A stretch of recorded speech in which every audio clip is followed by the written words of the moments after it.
Vinicius Jr. Vinicius Jr.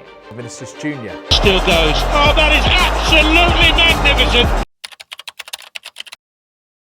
Vinicius Jr is now one of the best players in the world. Hey, don't look at us. That's what Neymar said last year. However, are these two players more similar than they seem?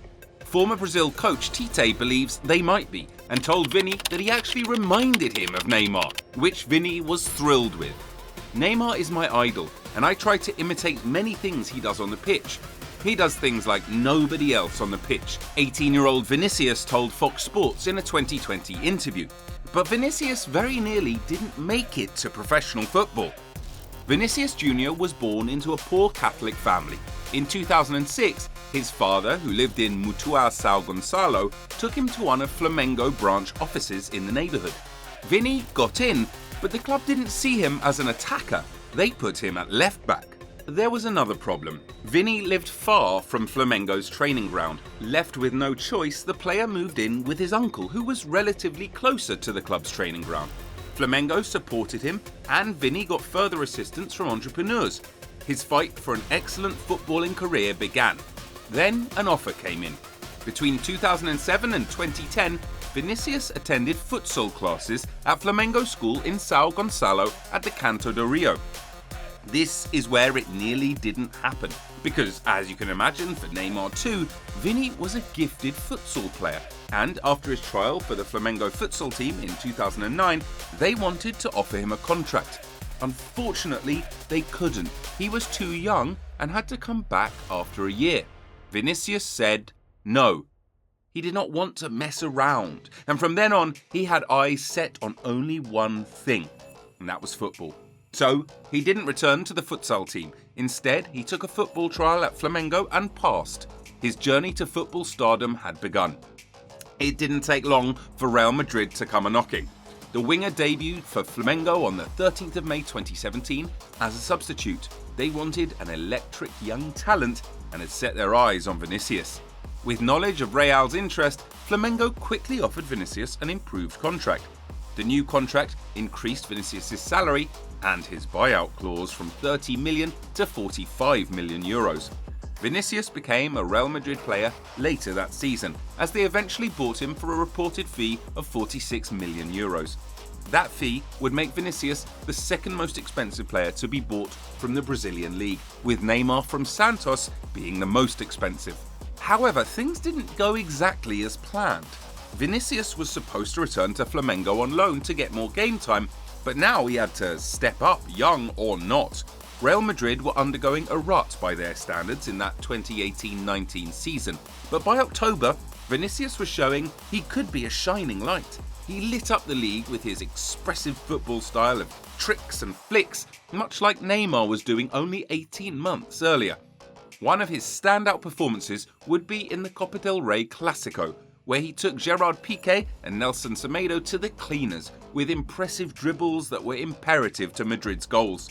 Just as he made the Bernabeu hold their breath as they witnessed his skills, he also made them fume in frustration with his poor decision-making in front of goal. Still, he showed signs that he could come good for Real. Unfortunately, his season ended early as he suffered an injury during the Real Madrid 4-1 loss to Ajax Amsterdam in the UEFA Champions League.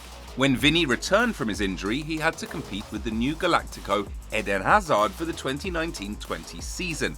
His performances improved, but with Hazard being first-choice winger, Vini didn't have too many criticisms. But then, Hazard got injured and Vini had to step up. He certainly did so, and provided excitement and frustration for Real Madrid fans. Despite being criticised by the Bernabeu faithful for his poor finishing and decision-making in the final third, Vinícius was sensational against Barcelona in the El Clásico on the 1st of March 2020. His goal in their match helped Real beat Barcelona for the first time since August 2018. Unfortunately, his El Clásico heroics would soon be forgotten, as fans and teammates soon got tired of him in the 2020-21 season.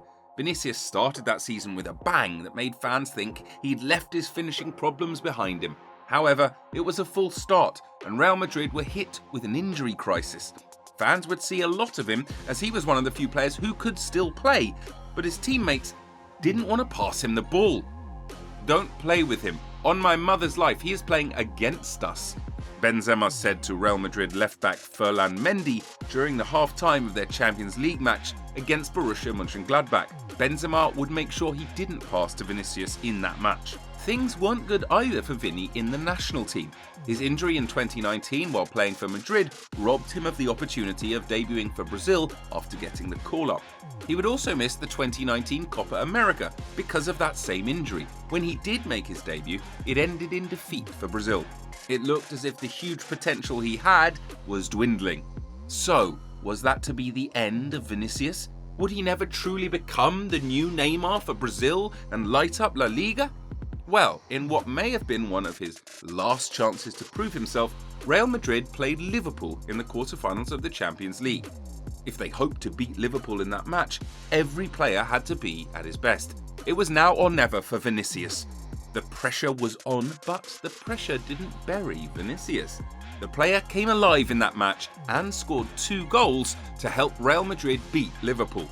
Although initially, no matter how good his performances were, Vinicius usually lost his place to Hazard when the Belgian returned from his multiple injuries, but in the 2021-22 season, Vinicius became the undisputed starter, and he rewarded the coach's confidence in him with an impactful start to the season. He started quickly and continued to perform, and by October, he had equalled his tally of 6 goals from the previous season. He and Benzema had formed an incredible strike partnership that saw them decimate other teams both in the league and in Europe. An example of this was the beautiful assist Vinicius provided to Benzema, which helped them knock Chelsea out of the Champions League that season. Individually, Vinicius continued to have the season of his life, even scoring his first hat-trick for Real Madrid in a 6-0 demolition over Levante on May 12, 2020. Then, to crown that season for him, Vinicius scored the only goal in Real's Champions League final against Liverpool. Vini finished the season with 22 goals and 20 assists in all competitions, and also won the inaugural Champions League Young Player of the Season. The Brazilian was also included in the 2021-22 UEFA Champions League Team of the Season. He had finally arrived and was not going anywhere. Things were looking up for Vini and he finally featured for Brazil. However, Brazil would lose to Argentina, who eventually went on to win the 2021 Copa America. Vini would get subsequent call-ups from Brazil. He scored in the team's 2022 FIFA World Cup qualification match against Peru. He was instrumental in that World Cup for Brazil, both scoring and assisting. Now, unfortunately, Brazil would crash out of the competition after losing to Croatia on penalties. But despite the World Cup disappointment, Vini's red-hot streak continued as he helped Madrid win the 2022 FIFA Club World Cup. Vinicius had quickly become to Real Madrid just as Neymar was for Barcelona, their ruthless, skilled duo Brazilian winger. The two players are similar in how they play. Like Neymar, Vinicius is fast and has an explosive acceleration. He could play anywhere in the front three, even if he's mostly deployed on the left wing. If the formation permits, Vini could even play as a second striker. Complementing his quickness, Vinicius is also agile. He has an unbelievable amount of flair and can be a trickster in 1v1. With his ability on the ball, Vini cuts through defences with ease. Before, Vini had an end product problem, but he has since evolved, which has made him even more of an unstoppable player. No wonder Spanish news outlet Marca said, Vinicius has echoes of Neymar. So, will Vini have the sustained impact Neymar had and become one of another of the best teams ever, like that Barca team? Or will he struggle with living up to Neymar's legacy? Let us know in the comment section down below, and we'll see you in the next video.